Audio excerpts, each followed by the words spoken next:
Hey, everybody, welcome to the Addiction Unlimited podcast, where you get to learn everything you want to know about addiction and recovery. I'm your host, Angela Pugh, co-founder of Kansas City Recovery, life coach, and recovering alcoholic. To learn more about me, you can listen to episode 0 on your podcast app or find us on the web at addictionunlimited.com. Hello, my friends. Welcome back to another episode of the Addiction Unlimited podcast. I'm your coach, Angela Pugh. I want to talk about something today that is near and dear to my heart. And if you aren't already thinking about this in your life and finding solutions, you'll want to start after this conversation. I know this is a huge issue, not only in recovery, but for everyone. They say 63% of Americans are living paycheck to paycheck. And most of us don't even have the know-how, the skills, or the confidence to not only get out of debt, but to properly manage the money we do have. And this is something so frustrating to me because I feel like they should be teaching this to us our entire school lives. And nobody is teaching us about money and how to do it and how to do it well. And when I tell you I speak from experience on this topic, I absolutely do. Your girl has spent a whole lot of her adult life in a financial mess. And you know how I tell you that I've made almost all the mistakes? Well, this is another one. I had so many unhealthy emotional attachments to money that I caused myself years of heartache and chaos and struggles, from total avoidance, trying to pretend it's not happening, to just plain irresponsibility, overspending on shopping and drinking, of course, when I was still a drinking person. And I would do all of that instead of taking care of my bills. I literally was still getting my utilities shut off in my adulthood just because I didn't pay it. Not even because I didn't have the money, but I just didn't want to give it to them. I had a car repossessed when I was 2 years sober, have always had tax debt and issues and student loan debts, and never, ever had any savings to speak of. And it finally dawned on me that these money issues were bigger than just being irresponsible.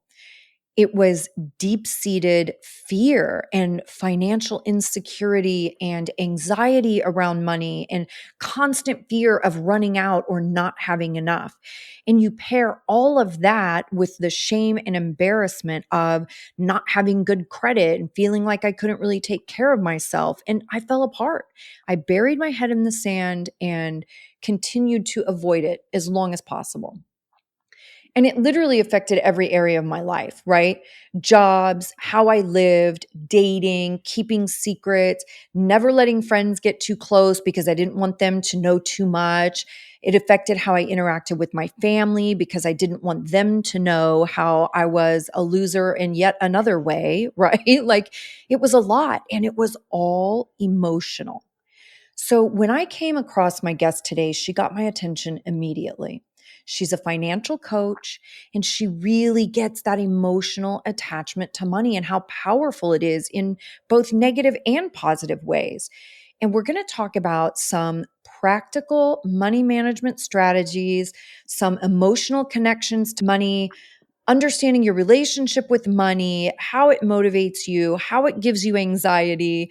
And I cannot wait to get into this conversation because I know I'm going to learn a ton, and I know you will too. So let's welcome Sarah Roller to the show. Sarah, thank you so much for coming on and doing this podcast with me. I cannot wait to hear everything you have to say about this. Hi, Angela. I'm thrilled to be here. So why don't we start with just take a minute and tell everybody a little bit about you and what you do? So, I am a financial coach, which is not something that most people have heard of. Basically, I help people with kind of the day to day side of money management. Unlike a financial advisor, which is something most people are familiar with, a financial advisor typically helps people with long term investing strategies, retirement planning. All of that is wonderful. We all need support with that. But for a lot of my clients, they're not quite ready to jump into that long term planning. They're really struggling with a system to get bills paid on time, getting out of that paycheck to paycheck cycle, figuring out how to tackle their debt, or even just open their credit card statements. Those are all things that a lot of my clients are struggling with. So it's blending the kind of practical of setting up systems that are effective for you, but also dealing with the emotional side. You talked a little bit about that kind of money avoidance and just feeling insecure with how you're handling your money, being afraid to talk about it with friends or family. Money is such a taboo topic that we just don't get the benefit of learning from our peers, our family, for the most part. So having someone like myself that they can talk about it, that they can be open with, is kind of the goal of what I'm doing with my clients. Yeah, I love that. And it is so hard. Like, I know when they talk about credit, and the first thing when you want to rebuild your credit is to get a copy of your credit. And that is so terrifying and humiliating when you're in a position that thing doesn't look good. I mean, it just feels awful. It's like that's the last thing I want to look at. It's like the proof in an itemized fashion of how irresponsible and dysfunctional I was. And even just knowing, where do you get it? There's quite a few websites that are not necessarily scams, but trying to get you to sign up, and you have to put your credit card information, and before you know it, you've been, auto subscribed to some subscription for it. And just even understanding how to get it, let alone what do I do with this information that I don't feel good about. So, what was it for you that got you into this niche market? I have always been fairly good with money. It wasn't a huge struggle for me. I grew up in a house that was fairly frugal, and not that we talked a ton about money, but it was an open enough dialogue that it wasn't, so off the table for me. I was able to, kind of launch into early adulthood without making a ton of catastrophic mistakes. But then as I got into the workplace and saw my coworkers, particularly when there would be like, that benefits talk and talking about setting up your 401k, I saw my coworkers who were really struggling, who were, oh, we're young, we don't need to worry about this. And when they said that at 23, that was one thing. But when I heard them saying it again at 30, 35, I'm like, okay, it's, we're phasing out of young. So seeing how complicated and overwhelming and really how hard it was to kind of move past that and actually get started, that was really kind of a light bulb moment for me. And as I mentioned, this wasn't super hard for me. I found it interesting. I kind of liked trying to optimize things, and I would sometimes give advice to some of my friends and coworkers, and then they wouldn't implement it. And I'd be like, why are we Mm, not doing this? And I've always been interested in like psychology and what motivates people. So that's when I really kind of dove into, okay, even if you have the information, why do people not act in their best interest? And that's really where I realized, okay, this is something that people need. People who are not going to open up the personal finance book need a little bit more support walking through this. The people who may have a financially savvy person in their life who's giving them information and they are just ignoring it, they don't want to hear it, it is uncomfortable. Because when you have someone who's good at money telling you what to do with it, okay, well, easy for you. You have a safety net. You have, this isn't crippling for you. So yeah, just being able to help navigate that with people who are struggling, who are avoiding it, and just feel like they're not good at money. That's a thing I heard a lot of my particularly female friends say, that I just feel like I'm not good at money, and yeah. that mental mindset makes it so that even simple tasks, or relatively simple tasks, feel like they're out of reach for you. Yeah, for sure. And listen, what you described is that's how you know you're a real coach is when you're giving people the step by step and they just ignore it and do whatever the hell they want. That's how you know you're a real coach. It's hard. I grew up with a lot of stress and anxiety around money. And I've had different phases of life, right? When I was very, very young, we didn't have any money. Not like we couldn't eat and, I was starving or malnourished. I mean, that wasn't my situation, but we definitely did not have any extra money, right? So I had that anxiety. And then later in life, a very different set of circumstances, still within my family unit, but we had illness and a lot of hospital bills and things like that. And there was more money coming in, but there was way more money going out. And money was always stressful. and fear ridden and angry. And, so I took all of that, like just being scared to death of money, and I took that into my adult life. And exactly what you're saying, like you heard your female friends say, like I just wasn't good at money. Like I didn't really know what to do with it or even how to be responsible. Like you can think the most simple things, like you pay your bills and you pay them on time. Okay, but what what else do you do with it, right? For me, I had so much fear of like running out or not having enough that I had this mindset of I have to get what I want when I have money because I won't have the opportunity again. Right? So it's all that scarcity and running out and not having enough really affected my life. Is this something you see regular? I know I see it regularly all the time in my clients, and I'm sure in yours as well. Yeah, for people who grow up in a situation where money is scarce and that scarcity mindset gets hardwired into them, there tends to be two ways that people react to that.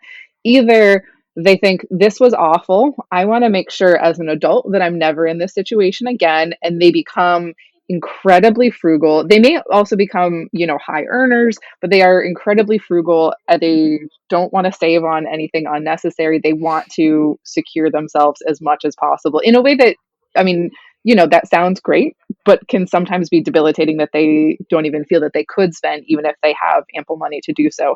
And then the other way that people tend to react is what sounds like was the case for you, where I don't know when I'm going to get access to money again. So anytime I do have any money in hand, I'm going to spend it on the things that I want because I may not get the opportunity to do that again. And that is a very typical way to approach it when you have grown up in that extremely scarce mindset.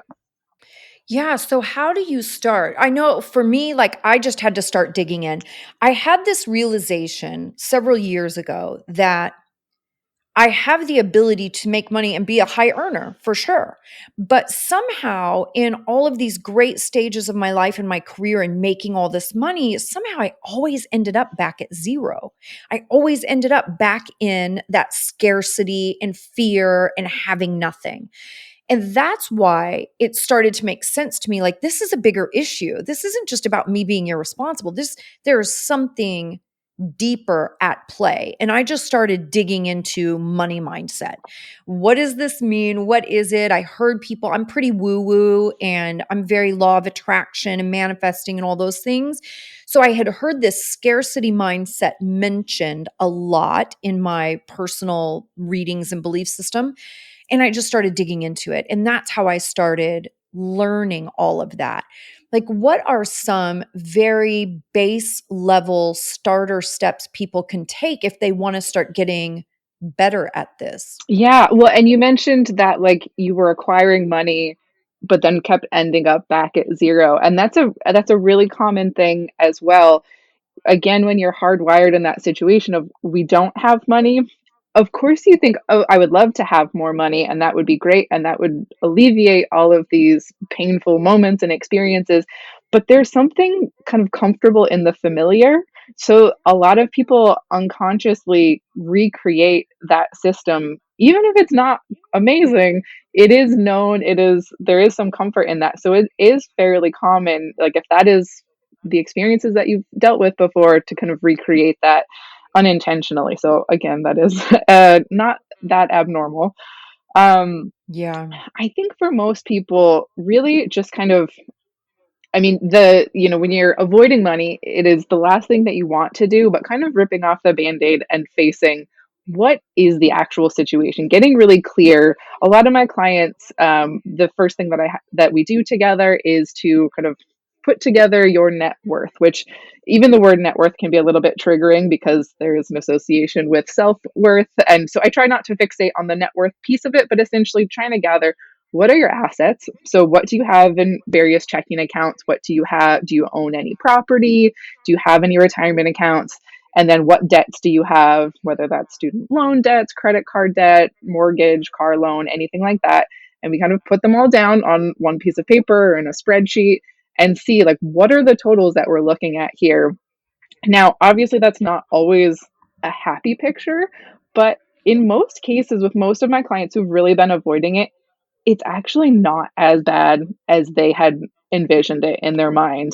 Yes, there is work to be done, but we can, especially if you have a lot of credit card debt, we put it into a calculator and we can see, okay, if you can make, another $100 on top of the minimum payments for the foreseeable future, how long will that take you to pay off? And even if it's like 7 years, for a lot of people, wait, there's an end in sight. This isn't an eternal like sentence that I have this credit card debt. Knowing that it is something you can achieve can be really profound. So that's, I think, the first step is just getting clear on what the reality of the situation is, not what you feel the reality of the situation is, because that there's often a pretty huge disconnect there.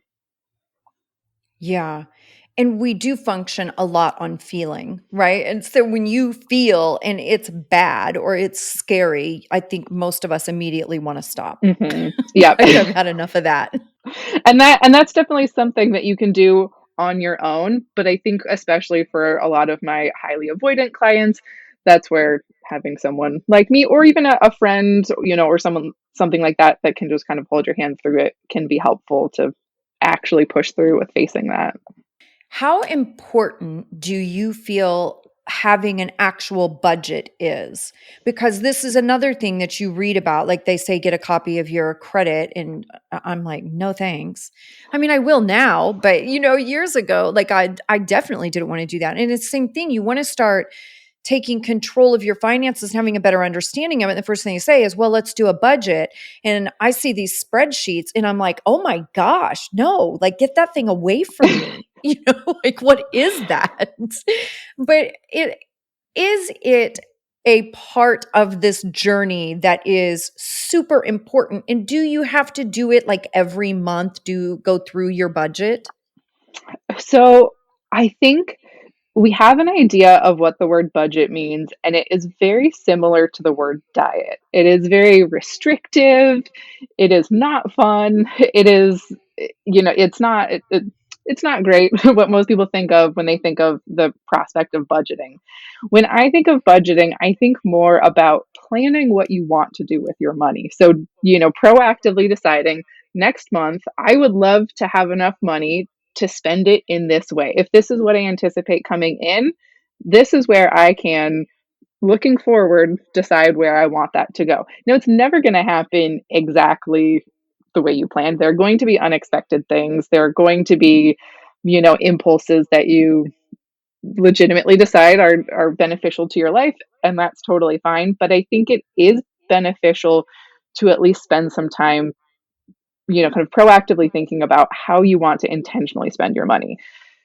In a really restrictive way, I don't think that that is beneficial for many people. Sometimes in the short term, there can be an argument for that. If you are in a real crunch period and you need to be restrictive for a very temporary, piece of time, sometimes that can work, but that's generally not how I approach money. I think for most people, the first step is just to track your money, to just see where is my money going. And sometimes that can be really enlightening to see, oh, wow, I spend a lot more on insert X category, whether that's groceries, shopping, eating out, coffee. I mean, those are all things that kind of get picked on a lot, but, or even just, wow, my car payment is as much as we spend on groceries. Does that make sense in my life? And then you get to decide what to do with that data. I think it's just really kind of enlightening to see where your money is going. And then you can start thinking about, is this how I want my money to be working for me? And if not, then we look at making changes from there.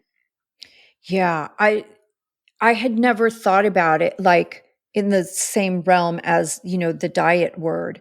But you're right, it does give that sense of restriction. And I think certainly for people with addiction, we You fixate on what you're told you can't have.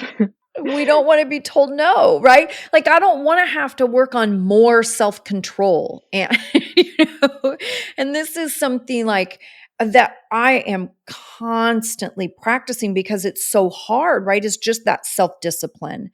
And I do really like that you said you look at it more like tracking your money.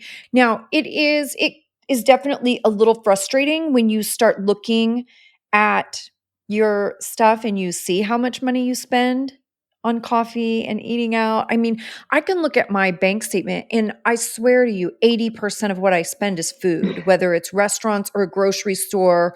But it was a huge moment for me also on the coffee realm because that is something that gets picked on a lot, but it's a habit that we develop that can be really costly and you don't realize. I mean, when I was young, we didn't spend six, seven, $8 a day on a coffee from the coffee shop. That didn't exist.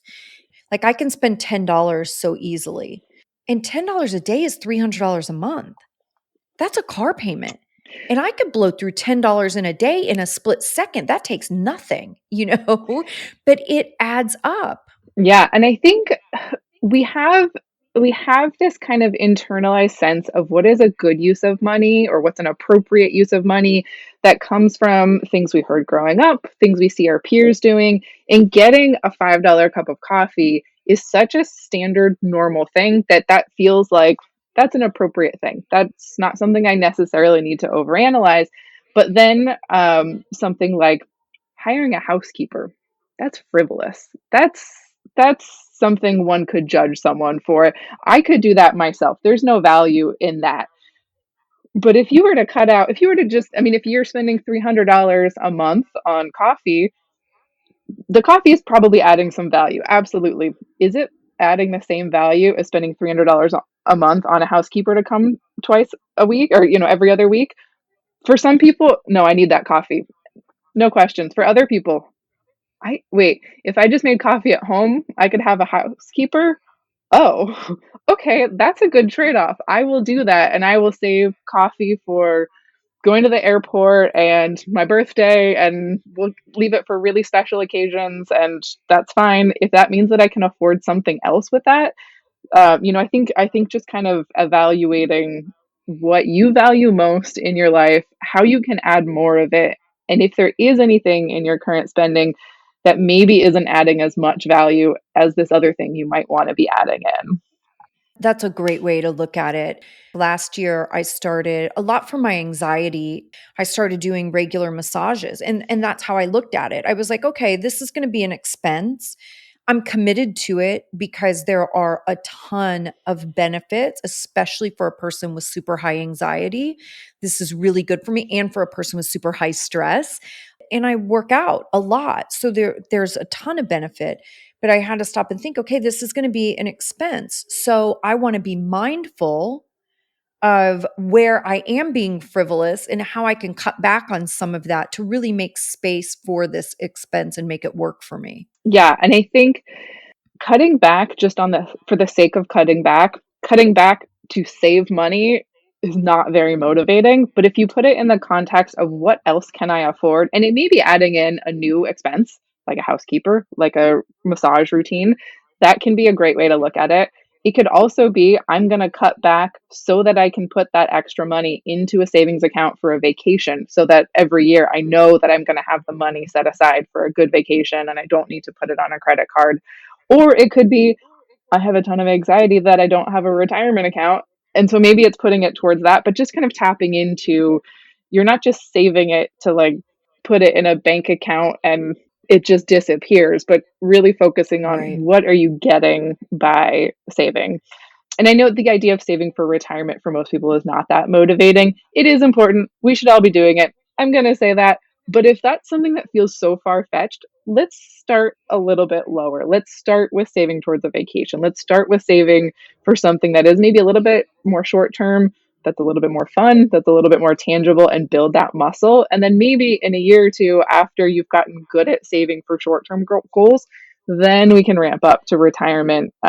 It's okay to not do all of the things from day one. I had a friend in my 20s that talked to me about putting back even the tiniest bit of money.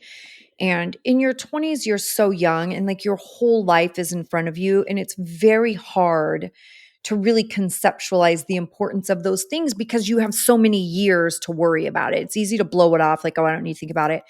And I remember this friend of mine who was very financially smart. And he told me then, he's like, if you just put back $50 a month starting right now, you would have X amount of dollars by whenever, and it was like millions. And I was like, oh, yeah, whatever. Well, I'll tell you what, I'm sitting here now 25 years later at 50 going, oh my gosh, I really wish I would have done that simple $50 a month and had been consistent with it. Like that's life changing. And that's not a lot of money. It can be hard to make those good decisions in the moment, and it can also be hard to be, "Okay, you're 50 and you didn't do that." You can fill yourself with regret of the things you didn't do. The best time to start investing was when you were in your 20s. If you didn't do that, okay, the second best time is to start now. So you can definitely make a lot of progress at whatever age you're at. And, don't let the mistakes of not having made more financially savvy decisions prevent you from, going forward. I saw an Instagram reel of people chiming in and saying like there's no point in me saving for retirement. That's never going to happen.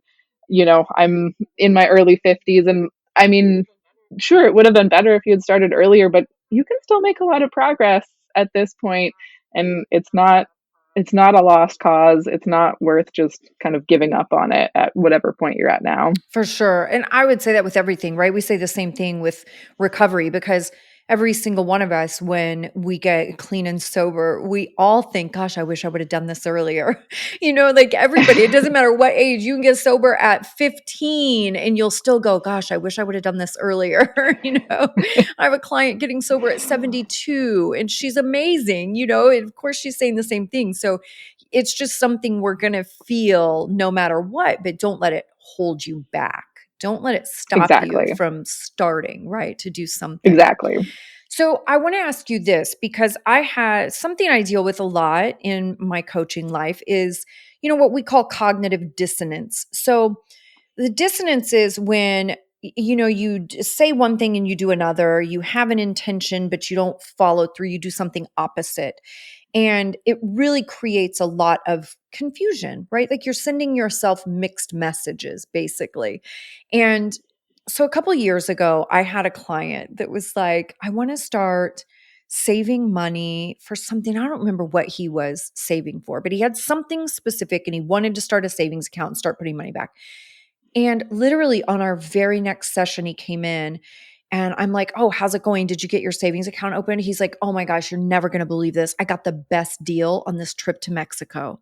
And I decided to do that instead. And I'm like, wait a minute. Like, I thought we had a plan. So again, that dissonance of I say I want to do this, but then I actually go do something completely the opposite. Is this something you see a lot in the financial world? Yes. I think some of it goes back to what I said before about there being some comfort in kind of reliving old habits. And I mean, I see this a lot with people who've paid off their credit cards. They Mm. were so excited, they're debt free, they're going to change the world now, they're a whole new person. And then those bad habits creep back in, like the motivation of the thing that they were working towards has subsided at this point, and it's hard to sustain it unless they really get clear on not just what the next goal is, but why that next goal is important. I think there's also kind of a, you know, you had this adrenaline getting towards the finish line, and now that is gone. I think that's part of it. um and it can be hard to save for future goals. I think I read a study that people who feel less connected to their future selves have a harder time saving for the future. People who can envision what they're going to be like at a older age, in when they're in retirement, if they have a clear vision of that version of themselves, it's much easier to save for that version of themselves. But if you feel really disconnected from your future self, it is really hard to make decisions that benefit that future version of yourself.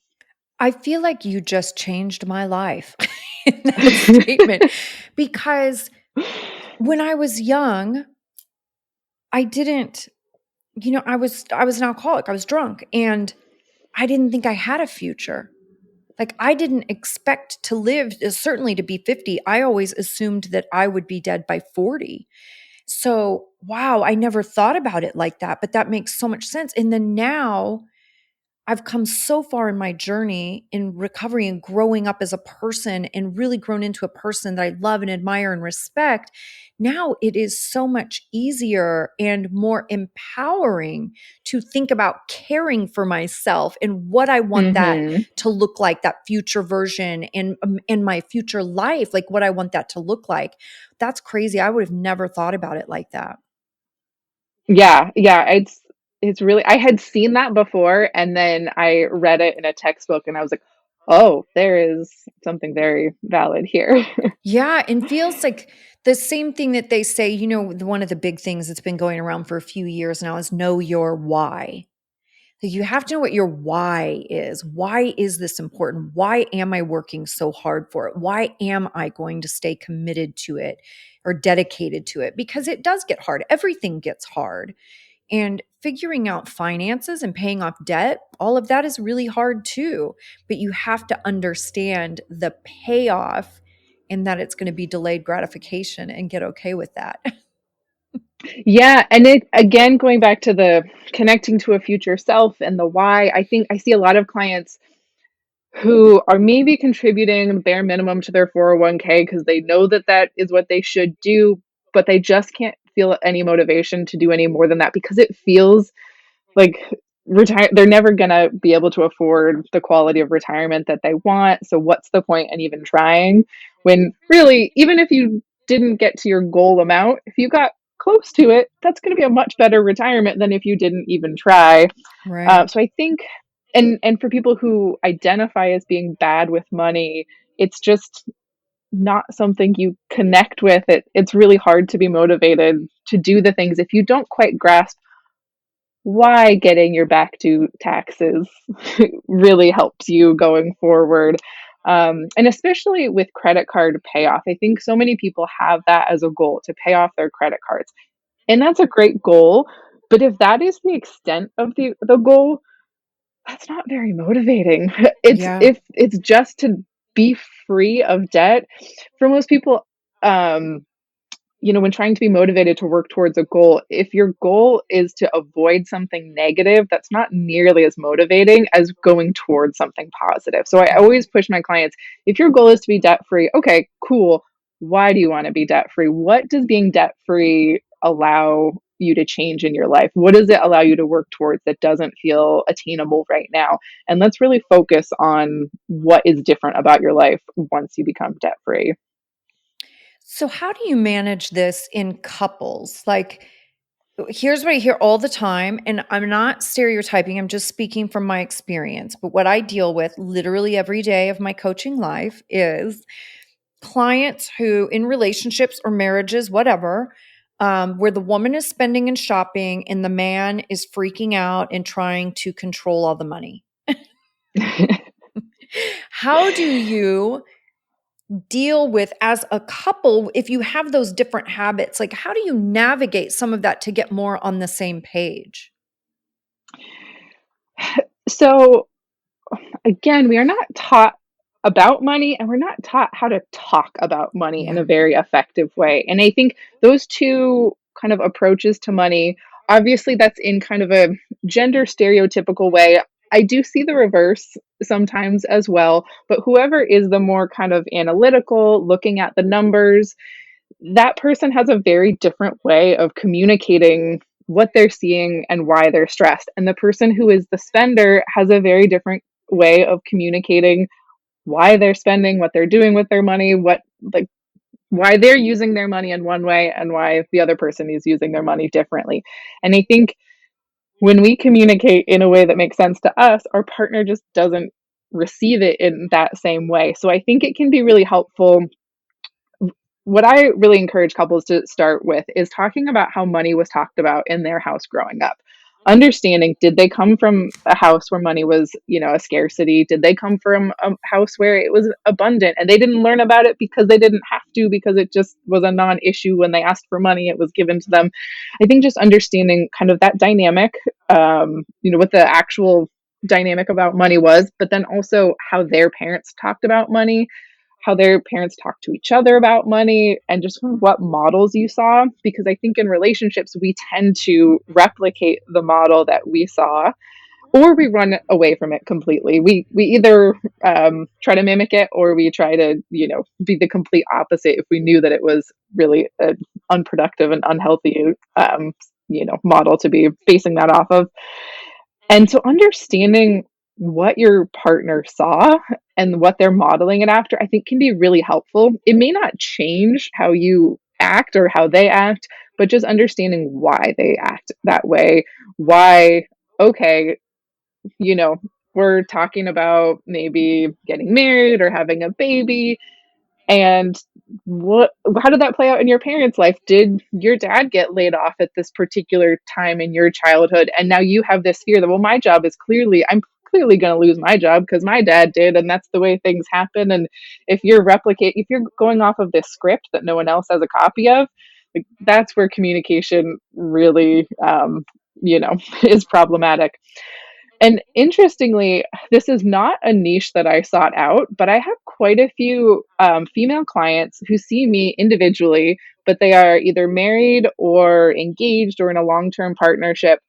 Um, and they are keeping money separate in their relationship because they feel like they are bad at money, and they don't want to bring their credit card debt or their bad habits to their partner who is good at money or at least has access to more money.